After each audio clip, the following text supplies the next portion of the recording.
You ask Tiger to solve. This deals with linear equations with one unknown. The final result is x equals 9. Let's solve it step by step. Group all constants on the right side of the equation. Subtract 4 from both sides. Group like terms. Simplify the arithmetic.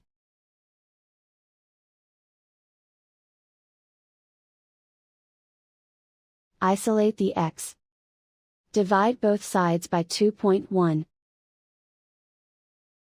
Simplify the arithmetic.